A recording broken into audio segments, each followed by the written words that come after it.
데이트 폭력 사건을 수사하던 경찰이 가해자로 지목된 남성에게 욕설을 하고 수사도 부실하게 한 사실이 재판 과정에서 드러났습니다.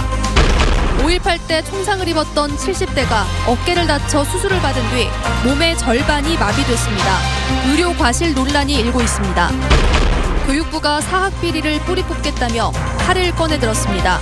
지역 사립대 교수들은 비리 청산이 제대로 이루어지길 기대한다며 환영했습니다. 손혜원 의원을 기소한 검찰이 혐의의 근거로 삼은 보안 자료를 두고 비밀로 볼 수 있는지 논란이 일고 있습니다. 여러분 안녕하십니까? 광주 MBC 뉴스데스크입니다. 데이트 폭력 사건을 담당한 경찰이 강압적인 수사로 문제가 됐습니다. 피의자에게 반말하고 욕설하는 장면이 재판 과정에서 공개됐습니다. 법원은 판결문을 통해 적법한 절차를 지키지 않았고 수사도 부실했다고 꼬집었습니다. 우종훈 기자가 취재했습니다. 두 남성이 앉아 이야기를 나누고 있는 이곳은 광주 광산경찰서 진술 녹화실입니다. 지난해 10월 여자친구를 마구 때리고 성폭행한 혐의로 경찰에 긴급 체포된 28살 손모 씨가 경찰관으로부터 조사를 받고 있는 것입니다. 경찰관이 손 씨를 향해 욕설 섞인 반말을 해댑니다. 경찰의 부적절한 처신은 진술 녹화실의 욕설뿐만이 아니었습니다. 손 씨가 자신은 여자친구를 폭행하지 않았다며 CCTV를 보면 알 것 아니냐며 경찰에 확인해 줄 것을 요구했지만 경찰은 응하지 않았습니다. 경찰은 손 씨가 구속된 이후 검찰이 요구하자 그제서야 해당 CCTV를 확보했습니다. 제 CCTV 거기 있습니다. CCTV 좀 확인해 주세요. 이렇게 말을 7번을 합니다. 7번을 CCTV 좀 확인해 주십시오. 유사 강간과 상해, 감금과 재물손괴 등의 혐의로 경찰에 구속돼 재판을 받은 손 씨. 구속된 지 8개월 만에 열린 재판에서 법원은 예상 밖의 판결을 내렸습니다. 최근 열린 1심 판결에서 재판부는 4가지의 혐의 중 감금과 재물손괴는 유죄, 상해와 유사 강간에는 무죄를 선고했습니다. 유죄로 볼 만한 증거가 부족하다는 건데 법원은 그러면서 실체적 진실을 발견하고 적법 절차 원칙을 준수해야 할 경찰의 수사 과정이 매우 미흡해 보인다고 지적했습니다. 재판부의 이런 지적에 경찰은 욕설이나 반말로 수사가 이루어진 점에 대해선 적절하지 못했다고 인정하면서도 CCTV 자료 확보를 제때 하지 않은 이유에 대해서는 손 씨가 장소를 구체적으로 밝히지 않았기 때문이라고 주장했습니다. 1심에서 징역 6개월에 집행유예 1년을 선고받은 손 씨는 담당 경찰관을 직권남용 등의 혐의로 고소한 상태입니다. 한편 검찰도 1심 결과에 불복한다는 항소장을 제출해 데이트 폭력 사건의 공방은 당분간 계속될 것으로 보입니다. MBC 뉴스 우종훈입니다. 술에 취한 상태에서 응급실 등에서 소란을 피운 현직 경찰관이 직위 해제됐습니다. 광주 북부경찰서는 두암지구대 소속 53살 오모경위가 지난 16일 새벽 6시쯤 조선대병원 응급실에서 의료진에게 욕설을 하고 술에 취한 상태로 관공서에서 소란을 피운 사실이 드러나 직위 해제했다고 밝혔습니다. 광주 보훈병원에서 어깨 수술을 받은 5.18 유공자가 치료 과정에서 뇌경색으로 몸의 절반이 마비됐습니다. 의료 과실이다 아니다 논란이 일고 있습니다. 보도에 남궁욱 기자입니다. 1980년 5월 22일 계엄군이 쏜 총에 어깨를 맞은 79살 최복순 씨. 작년까지만 하더라도 자전거를 타고 다닐 정도로 건강했지만 지금은 다른 사람의 도움 없이는 움직이지 못합니다.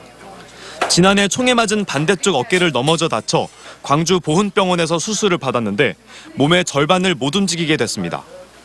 어깨 수술은 잘 됐지만 수술 열흘 뒤 뇌졸중이 왔고 결국 왼쪽 몸에 마비가 온 것입니다. 가족들은 수술과 치료 과정에서 병원 측의 과실을 주장합니다. 수술 직후 고혈압 증세가 온 최 씨에게 병원이 혈압약을 투약했고 이후 혈압이 잡히지 않을 정도로 상태가 악화된 상태에서 뇌경색 초기 증세가 나타나는데도 예방적 조치를 취하지 않았다는 겁니다. 수술실에서 아까 약을 투입했다고 했지 않습니까? 혈압약을 투입을 하면 그때부터 계속 그런 상황으로 유지를 해왔었어요. 하지만 보훈병원은 최 씨의 주장을 인정하지 않고 있습니다.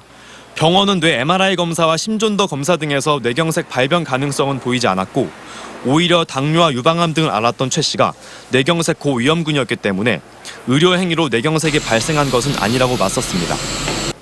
그러면서도 최 씨의 상태에 대해 도의적인 책임을 느끼고 있다고 밝혔습니다. 최 씨 측은 지난달 의료분쟁조정중재원에 최 씨의 뇌졸중 원인을 밝혀달라며 중재를 신청했고 결과는 다음 달에 나올 예정입니다. MBC 뉴스 남구홍입니다.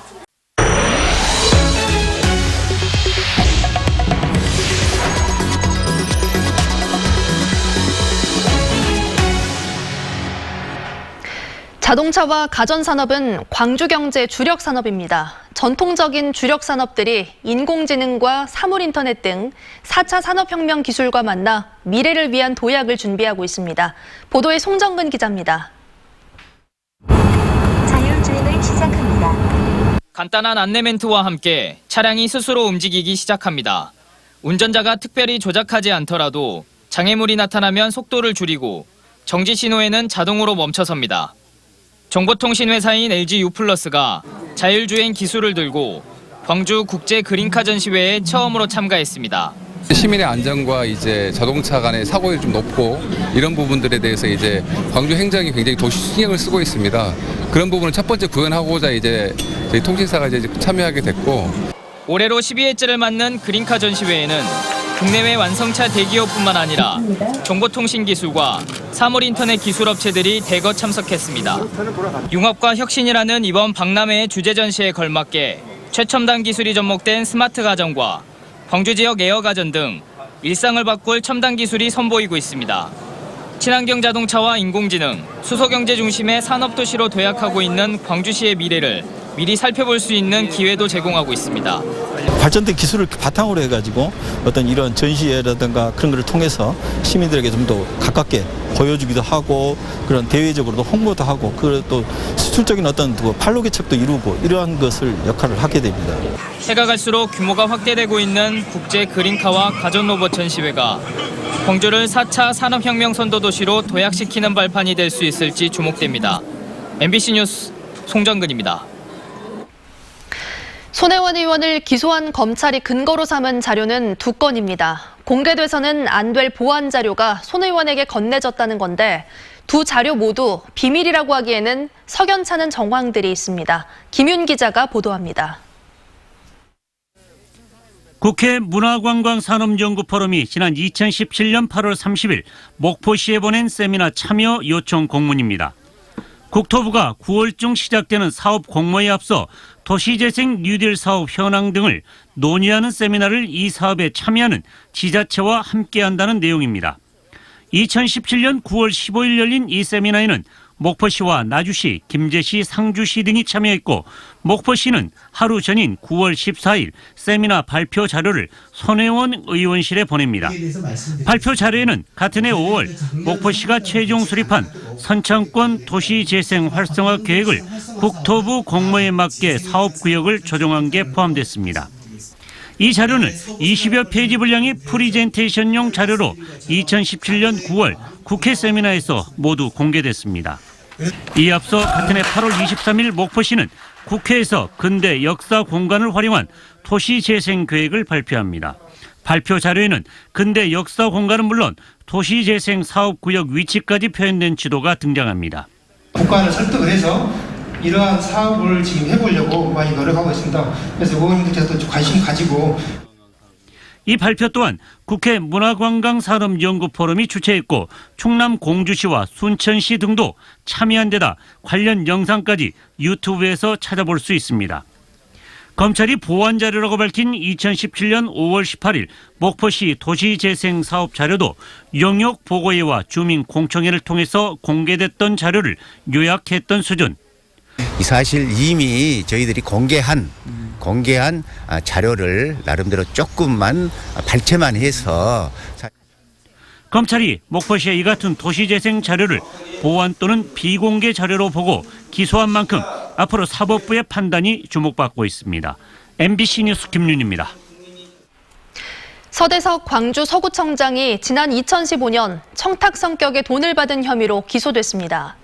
서 구청장은 지난 2015년 9월 광주 환경공단을 상대로 사업 설명회를 열게 해주겠다며 업체 대표로부터 800만 원을 받고 광주시청 공무원으로부터 승진 인사 청탁 명목으로 200만 원을 받은 혐의로 검찰의 수사를 받아왔습니다.